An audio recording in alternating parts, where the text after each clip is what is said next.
Yeah, hot.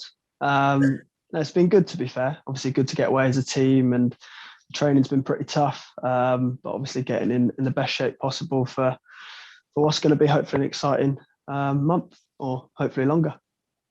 Is it now really kicking in that you're just a few days away from the tournament? I think so. Obviously, for someone like myself as well, who hasn't been involved in something like this before, obviously we've got lads in the squad who not experienced at this before, but obviously had the experience of 2016. So they sort of know what to expect a bit more. And I'm sure it'll hit home pretty soon. Obviously, when the squad's announced on Sunday, and hopefully I'll be lucky enough to be a part of the squad. And yeah, really looking forward to it. But just taking it day by day at the minute. But yeah, really enjoying the preparations that we've had so far. Have they told you when you're going to be told and how you're going to be told? No, they haven't said anything. So it'd be interesting. Obviously, we've got a training session tomorrow in Portugal, and then we fly home. And obviously, I think the squad's going to be announced on Sunday. So, and the nature of it is going to be lads who are disappointed to not make the 26, and everyone's training hard to be at the forefront of the manager's plans. So, I'm not sure exactly how we'll be told, if we'll be told if we're in or out, or the logistics side of it. But I think everyone's just ready to hear the decision for the manager and accept the fate that's given to us. No clues of the vests being handed out in training or whatever? No. You can't really tell. I mean, normally before games, you can sort of get a grasp of what the starting 11 might be. But obviously, when there's 26-man squad, it's a bit more difficult to get a grasp of the thinking of the manager. But I think it's just about doing the same that you always do, working as hard as possible and trying to produce and impress as much as you can before the squad's announced. When you were called up, you said it'd be great to train with people like Aaron Ramsey and Joe Allen, the two players you mentioned as your sort of not role models, but you were a big fan of both of them. They could be standing in your way now. Joe, have you thought about that? It's not something I think about often. Of course, when I first got called up, someone like Joe Allen when I first got called up, it was mainly about trying to learn off these players and trying to see what they do that you don't have and taking little bits from them. And to be fair, like the senior players in the squad are fantastic about any little tips that you need, or even just the way that they carry themselves every day. They're people that you can look up to. Obviously, you've got Joe Allen, who's probably one of the best Welsh footballers ever, if you ask me. So it's been good to be around the squad. And of course, once you're in the squad, you want to impress and try and make your mark. And that's what I've tried to do over the last year, 18 months. But I don't really see it as them in my way or anything like that. I think it's sort of the nature of football, really, that you're going to have people that you are competing against in your position. But I'm just trying to do the best I can for myself and see where that takes me. And when you were called up, you're on a team bus and you were rung by your mother, Sian, who's the Welsh connection. Yeah. How's she coping with all this? I think she's probably a bit nervous, but I think she's a passionate Welsh woman, and you'd find her crying at the national anthem when the rugby's on and stuff like that. So I think it's just sort of what makes Wales great, and I've sort of had that drummed into me. Although being brought up in England, I've understood what it's meant to be Welsh growing up, and I think that's played a big part in the pride that I have playing for Wales. How is she going to cope when you are called up? I mean, that'll certainly drive her to tears, won't it?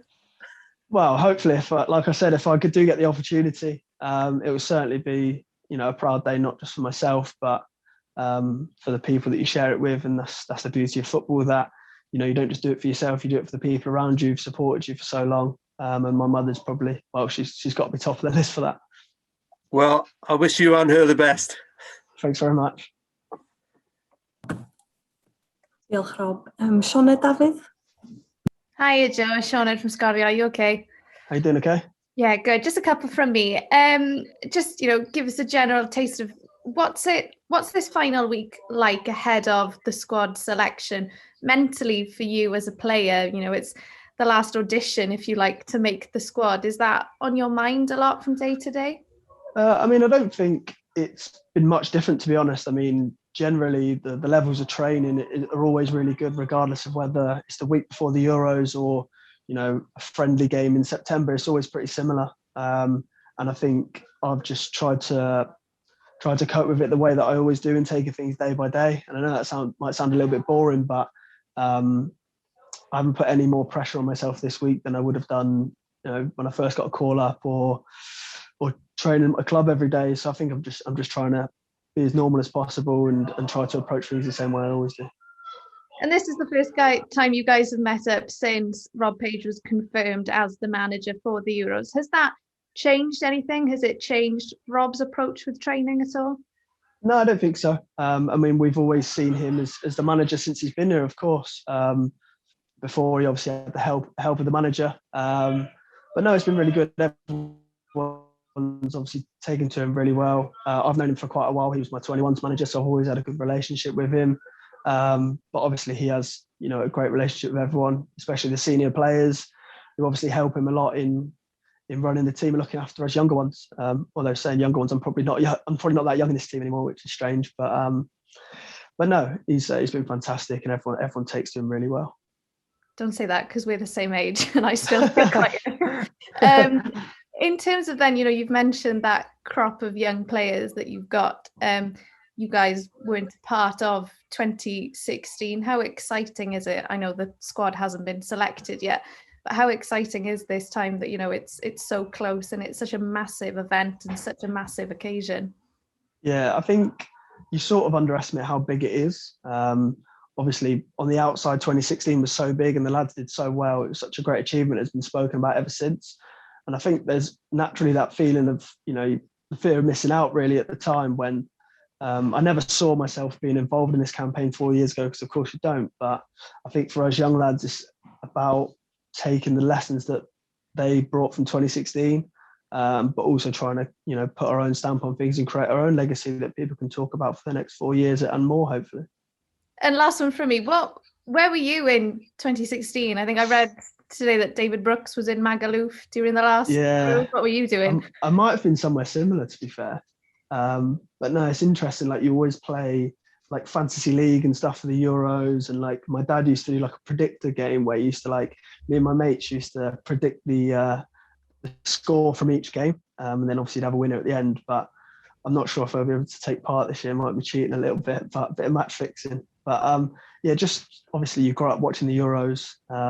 It's such a big thing, and even little things like, having a sticker and stuff like that has been pretty surreal, really. But no, really looking forward to being a part of it, hopefully. Has your mum got the Panini sticker book? No, I had to get my girlfriend to buy my sticker off eBay. I don't know why I'm saying this now, to be honest. I might as well have done it myself, but I didn't want to be seen buying my own sticker on eBay, so my girlfriend did it for me. So I've got a few of them at home. Amazing. Diolch, Joe. Thank you. Thank you. No worries. Diolch, Sioned. I think we've got Roger Clark from Sky. Yeah, hi, thank you. Hi, Joe. Are you doing okay? Yeah, good, thanks. We've just gone to a Wales badge again. I can see it. Can everyone else still see Joe? Hello?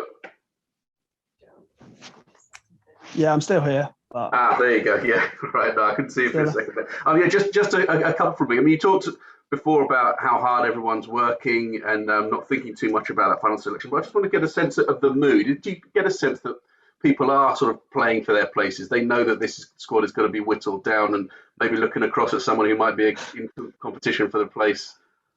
I think obviously it'll be on people's minds. That's only natural. But like I said, the intensity in training is always the same. And that's drummed into us by the manager and obviously the previous manager before. And like I said, we've got a fantastic group of senior players who set that intensity every day. I don't think any young player would be able to get away with not being 100% on it every day, because they'd be told pretty quickly, if not by the manager, but by one of the senior players. So I think there's always a good intensity around the place. But I mean, whether it's on people's minds, it's hard to say. But from my perspective, like I said, I'm just trying to take it as treat it as normal as possible, and that's just my way of dealing with sort of higher pressure situations, really. We talked before about how fantastic it was back in 2016. That was Wales' first tournament for a good long while, since 1958, and there was a real sense of a party atmosphere, being pleased to be there, and then they did so well. Do you feel that the mood is different this time round, having done so well that time that maybe people have seen this is what we can actually achieve now? We're not here to make up the numbers. Yeah, I mean, like I said before, it's down to us now. The lads that haven't been there to sort of create a legacy for ourselves and put our own stamp on things. 2016 obviously gives you more belief that it's possible, because, like I said, in 2016 the lads would have gone into it a bit blind and have not experienced that before. I feel like now with us, people know that Wales are a good team, and they've shown over the last, like I said, 12 to 18 months, we've got some fantastic results and performances against top teams. So I don't think anyone will be surprised by us. Not that they would have been in 2016 either, but people know we're a good team now. But importantly, we know we're a good team. And it's about us showing that in the summer. That's great stuff. All the best this summer. Thanks, mate. Great, thanks, Roger. Does anyone else have any questions for Joe? Oh, I think Phil Blanche. Hi, Joe. Hope you're well. Are you doing okay? Yeah, not too bad. Could I just ask you sort of how you feel going into the tournament? Because obviously you didn't have a great amount of first shooting towards the end of the season. Yeah, no, it's definitely been a frustrating season for me for one reason or the other. Obviously didn't really go to plan. The chance for regular football in the Championship was what I wanted. Didn't necessarily get that for whatever reason. So it has been frustrating, but, I feel fit. I do feel ready. I'll definitely feel ready by the first game, because training, like I said, has been tough with a few friendlies before that. So, yeah, I'll be 100% ready to go. And, I think when I put that red shirt on, I always get an extra spring in my step. And I felt like, even without playing regularly this season, whenever I put the red shirt on or yellow, I felt fit and confident and, ready to give my all. And just on, you touched on Robert Page and his contribution. I mean, do you feel, obviously there's been developments in England today in regards to the manager. Do you sort of feel you've fully moved on now as a squad ahead of the Euros? I think we've always been quite laid back with the situation as a squad. Like I said, we've got fantastic senior players who help us with that.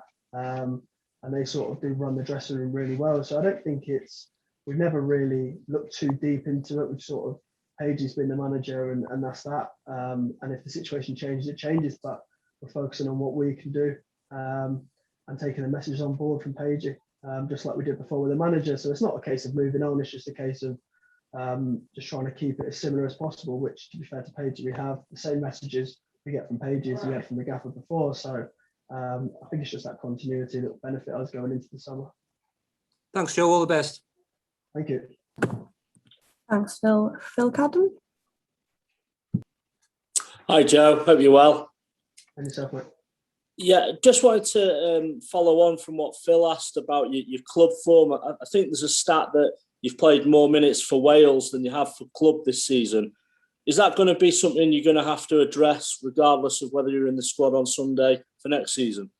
Yeah, 100%. It's already something that is hopefully underway, addressing next season, because, I've always said that I'm a footballer who enjoys playing football and not a footballer who enjoys being a footballer. And I think there is a difference. For me, it's just about playing regularly, regardless of the level or whatever. And it's something that I've put out of my mind and left with, representatives and people for the summer. But I'm focusing on the Euros. And, like I said, I know it sounds boring, but whatever happens, happens. Next season, I need to be playing regular football. And, that's something that I'll be addressing for sure. Yeah. When you said before you were buying stickers on eBay, how many did you buy? I only bought one, but obviously there was one last year as well, so I bought that. So I've got two. But yeah, like, my girlfriend had to do it for me. I felt it would have been a bit weird, my email address coming up and stuff on eBay. So I don't know what I've told you lot now, because obviously it's going to be out there. So I might as well have just done it myself in the first place. But little things like that when you haven't been involved before. I can't imagine Gaz or Rambo are doing it, but for me, the first time, it's something special that you can look back on, and hopefully this isn't the last time that, well, hopefully I'm involved, but if I am involved, hopefully it's not the last time that I'm involved, and hopefully this can become a regular thing for Wales now. Great. Good luck in the summer. Cheers, mate. Fab. So I think if we don't have any other questions, I think, we'll leave it there with Joe. Diolch yn fawr.